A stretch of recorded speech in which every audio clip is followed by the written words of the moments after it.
The grand gilded gates of Buckingham Palace have stood for generations as the ultimate symbol of British royal majesty, an iconic fortress of history where the destiny of a nation has unfolded before the eyes of the world. For nearly 2 centuries, this colossal 775-room monument has served as the official administrative headquarters and the private sanctuary of the reigning sovereign, a place where monarchs did not just rule, but where they lived, slept, and built their family legacies.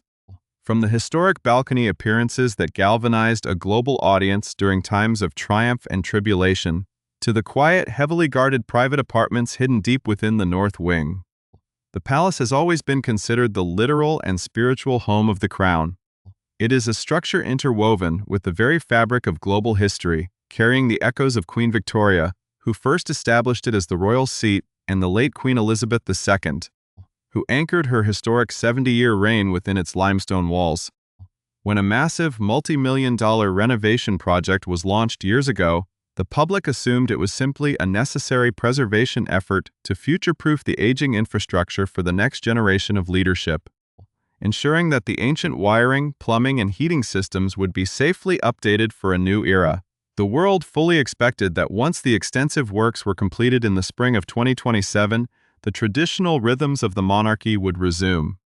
and the new king would finally take his rightful place inside the sovereign apartments of London's most famous address. However, a stunning shift in the royal housing strategy has quietly caught historians and royal watchers completely by surprise, altering a tradition that has stood unbroken since the dawn of the Victorian era.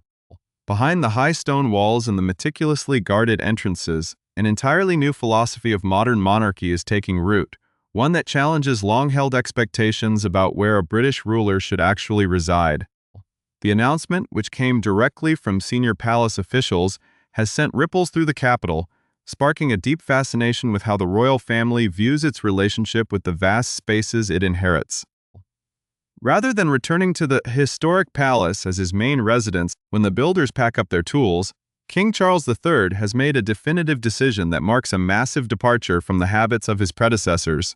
This unexpected choice introduces an entirely new chapter for the modern monarchy, raising fascinating questions about the true purpose of Britain's most celebrated staterooms and the evolving lifestyle of its current rulers. It signals a move away from the rigid, sprawling isolation of the palace proper, steering the royal family toward a more contained and perhaps more comfortable way of managing their daily lives. If you want to stay updated on the inner workings of the royal family, discover exclusive insights into their historic homes, and follow every major development as this fascinating story unfolds. Make sure to hit the subscribe button right now and join our growing community of royal enthusiasts. To understand the gravity of this modern shift, one must look closely at the stunning realities of the ongoing refurbishment that has kept the royal family away from their traditional home for years. This is not a simple cosmetic makeover or a routine paint job, but a monumental 10-year architectural overhaul designed to preserve a crumbling masterpiece that was facing severe risks from outdated infrastructure. For decades, the hidden inner workings of Buckingham Palace had remained largely untouched, relying on electrical wiring and heating networks that were installed in the middle of the 20th century. The scale of the task is truly staggering, involving the replacement of miles of vulcanized rubber cabling, thousands of traditional light fittings, and ancient lead piping that posed a constant threat of leaks and water damage to priceless works of art. The immense effort required to modernize the sprawling North Wing, where the private royal apartments are located, meant that the sovereign needed a stable, fully functional base elsewhere in London. As the multi-year project crept closer to its final deadline, anticipation grew for the grand return of the King and Queen, a moment that many believed would solidify the visual identity of the new reign. Yet, the reality behind closed doors has proven to be entirely different, as the King has found solace, comfort, and an efficient working routine away from the massive corridors of the palace. Instead of preparing for a grand moving day into the newly renovated private quarters, the monarch has decided to remain permanently rooted in his longtime sanctuary, a choice that redefines the very meaning of a royal home. This decision reflects a broader, highly deliberate effort to streamline the royal estate, balancing the personal needs of a contemporary ruler with the public demand for greater fiscal responsibility and transparency. The monumental palace will continue to host the great pageantry of state, serving as the majestic backdrop for foreign dignitaries, ceremonial dinners, and massive garden parties. But its role as a quiet family residence has effectively come to an end. This subtle yet profound transformation of the monarchy's physical center of gravity highlights a fascinating evolution in how the crown operates in the 21st century. As the final phases of the renovation work continue toward their completion date, the public is left to marvel at how an ancient institution can so easily detach itself from the domestic traditions of its ancestors. The legendary building will remain a buzzing hive of official activity, its grand chimneys smoking, and its famous standard flying high whenever the king is in residence for official business, but the intimate, human side of the palace is fading into history. The decision a masterclass in modern royal adaptation, proving that even the most deeply entrenched traditions can bend to accommodate the realities of the present day. What lies ahead is a story of architectural transformation, personal resilience, and a quiet revolution in the way the world's most famous royal family chooses to live and work behind the scenes. The precise mechanics behind this historic shift in the royal living arrangements have now been brought to light by senior officials close to the crown, revealing a carefully calculated plan that balances majestic duty with personal practicality. Privy Purse James Chalmers confirmed to the public that King Charles and Queen Camilla have officially decided against moving back into the sovereign's grand apartments at Buckingham Palace full-time, even after the monumental renovations are finalized. This incredible undertaking, which involved an immense financial investment aimed at preserving the foundational integrity of the structure, was long assumed to be the runway for the king's permanent relocation to the capital's premier royal address. Instead, the royal couple will maintain their primary London residence at Clarence House, the elegant and far more intimate four-story mansion located just a short distance down the mall. This stunning announcement marks a deliberate break from the lifestyle choices of the late Queen Elizabeth II and Prince Philip, who made the vast, echoing corridors of the palace their primary base of operations for the vast majority of their historic lives together. To bridge the gap between their public duties and their desire for a more manageable domestic life, the King and Queen will still retain a dedicated suite of private rooms within the newly updated palace walls. These specific chambers are designated as quiet spaces where their majesties can retire, rest, and prepare during the course of an intense working day filled with state receptions, audiences, and official meetings. While these rooms are fully equipped to serve as potential residential accommodations in the distant times ahead if circumstances require it, they will primarily function as an executive daytime retreat rather than a permanent home. The decision to remain at Clarence House is deeply tied to the King's personal history, as the residence has been his primary London base for over 2 decades, filled with his personal art collections, books, and custom gardens that he spent years cultivating. Moving an entire royal household into the massive high-ceiling spaces of Buckingham Palace represents a logistical and psychological shift that the king simply feels is unnecessary at this stage of his life and reign. By keeping his domestic life anchored at Clarence House, the king is able to maintain a sense of normalcy and personal comfort that is virtually impossible to find within the monumental, tourist-heavy environment of the nation's primary administrative palace. Furthermore, this residential choice aligns perfectly with a broader vision for a streamlined modern monarchy that seeks to redefine how royal properties are utilized for the national benefit. The palace is an incredibly expensive asset to maintain, and by shifting its primary identity away from a private family home, the crown can open up new opportunities for public engagement and financial sustainability. Rather than keeping massive wings of the building locked away behind velvet ropes for the exclusive use of the royal family, the new strategy aims to maximize the utility of every square foot of this publicly funded treasure. This reflects a profound understanding of modern public expectations, where the transparency and accessibility of national institutions are valued more than ever before.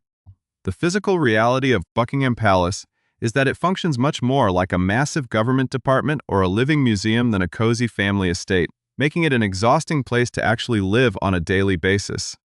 The endless corridors, the constant presence of security personnel, staff, and thousands of daily tourists outside the windows create a high-pressure environment that can feel remarkably isolating. For a monarch who values his quiet time in nature, his organic gardening, and a peaceful environment to unwind after long hours of state business, Clarence House offers a perfect antidote. It provides a warm, familiar sanctuary that still allows him to walk to work via the private internal gardens of the royal parks whenever duty calls at the main palace. This dual property arrangement represents a highly practical compromise, ensuring that the king remains fully visible and active at the heart of the nation's symbolic core while preserving his own health, energy, and peace of mind. The decision also sends a powerful signal about the future of the royal family's relationship with London itself, suggesting that the era of monarchs living in isolated grandeur inside fortress-like palaces is drawing to a close. As the monarchy continues to evolve in response to the changing dynamics of the modern world, the physical spaces it occupies must adapt as well, shifting from private bastions of privilege into shared cultural landmarks that belong to the entire country. This transition is not a sign of the monarchy retreating from public life, but rather a strategic realignment designed to make the institution more relevant, efficient, and deeply connected to the people it serves. The decision has sparked intense debate among architectural historians and royal commentators alike, with many praising the king's pragmatic approach to his royal duties and his lifestyle choices. It shows a ruler who is thoroughly grounded in the practicalities of the 21st century, willing to discard outdated domestic customs in favor of an arrangement that supports his well-being and enhances public access. The intricate balance between maintaining ancient traditions and embracing modern efficiency is one of the defining challenges of King Charles's reign, and this housing decision is perhaps the most visible example of that philosophy in action. As the final layers of plaster dry and the historic artwork is carefully rehung in the staterooms, the palace stands ready to fulfill its new purpose as a vibrant working monument that belongs to the nation, while its master finds his true comfort just down the street. The profound restructuring of Buckingham Palace's purpose represents far more than a simple shift in residential preferences. It signals a permanent evolution in the relationship between the British Crown and the global public. A primary driver behind this monumental transition is an ambitious initiative to significantly widen public access to the historic estate, which already welcomes an estimated 700,000 visitors through its doors each year. Senior palace spokespersons have explicitly stated that while the palace will absolutely remain a fully functional working home for the monarchy, the overarching goal is to maximize the national and cultural benefit of a massive building funded entirely by the public. By reducing the footprint of private residential quarters, vast sections of the palace can be integrated into public tours, educational exhibitions, and community outreach programs, transforming an enigmatic fortress of privilege into a dynamic national asset. King Charles III intends to utilize the spectacular staterooms exactly as they were meant to be used, transforming the palace into a buzzing hive of official activity, state receptions, diplomatic meetings, and the famous royal garden parties that celebrate community heroes. The king retains a massive personal affection for Buckingham Palace and holds a deep, unwavering respect for its unmatched role in the public and ceremonial life of the United Kingdom.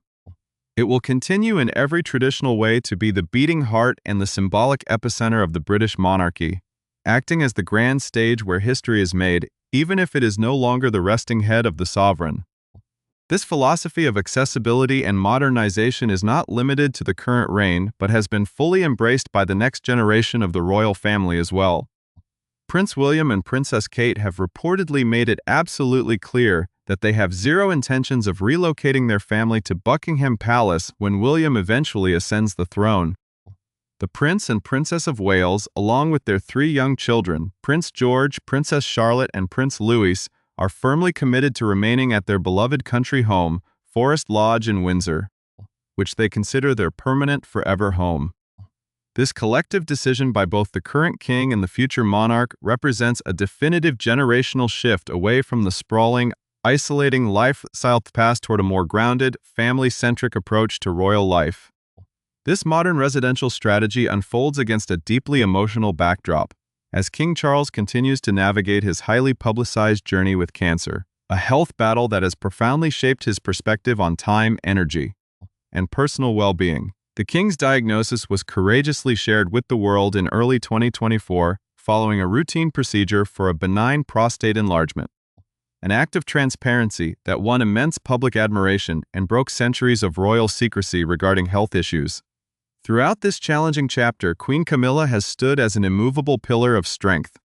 supporting her husband through rigorous treatment schedules while maintaining an incredibly demanding roster of public engagements on behalf of the crown. Recent official updates from the palace have brought tremendous relief to the nation, revealing that the king has responded exceptionally well to his medical treatments, allowing his extensive schedule to be safely managed as he enters a more stable phase. Staying at Clarence House, a place filled with deep personal comfort and a serene atmosphere, provides the perfect environment for the king to rest and recover between his demanding public duties, proving that personal health and institutional efficiency can go hand in hand. The rich history of Buckingham Palace as a royal residence is a grand tapestry that began in 1837 when a young Queen Victoria boldly chose to move her court into the uncompleted building, cementing its status as the permanent seat of the empire. Over her historic 63-year reign, Victoria transformed the palace from an expensive architectural folly into a globally recognized symbol of British stability, establishing the iconic balcony appearances and grand investitures that remain central to the monarchy's image today. Following her death, King Edward VII brought a vibrant, cosmopolitan energy to the palace during the Edwardian era, redecorating the grand ballrooms in the elegant white and gold color schemes that still dazzle visitors to this day. King George V and Queen Mary steered the palace through the dark and tumultuous years of the First World War, turning the royal home into a symbol of national resilience and solidarity with the working people of Britain. In 1936, the palace witnessed an unprecedented constitutional crisis during the brief, turbulent reign of King Edward VIII, who abdicated the throne for love before ever hosting a formal court as monarch within its walls. His brother, King George VI, alongside Queen Elizabeth, the Queen Mother, famously refused to leave Buckingham Palace during the height of the Blitz in World War II, staying in London even after the palace chapel was directly struck by enemy bombs. An act of defiance that forever bonded the royal family to the citizens of London. Then came the extraordinary era of Queen Elizabeth II, who spent 7 decades anchoring her historic reign within these very walls, raising her children in the private apartments and managing the complex affairs of state from her famous audience room. For 70 years, Queen Elizabeth was the defining face of Buckingham Palace, making it impossible for the world to separate the woman from the monument she inhabited. Today, as King Charles III and Queen Camilla write this unexpected new chapter, they are not erasing that spectacular history, but rather honoring it by ensuring the palace remains relevant to a modern, democratic society. The decision to step away from the palace as a private residence while supercharging its public and ceremonial utility is a brilliant masterclass in institutional survival. It acknowledges that the true strength of a modern monarchy does not lie in how tightly it clings to the isolation of the past, but in how gracefully it opens its doors to the people it serves. The Grand Palace will continue to stand proud against the London skyline, its flags flying, its guards changing, and its magnificent gates welcoming hundreds of thousands of eager guests from every corner of the earth. It remains the ultimate anchor of British identity and royal pageantry, a working monument where the great traditions of the past seamlessly blend with the practical realities of the 21st century, ensuring the crown remains steady for generations to come.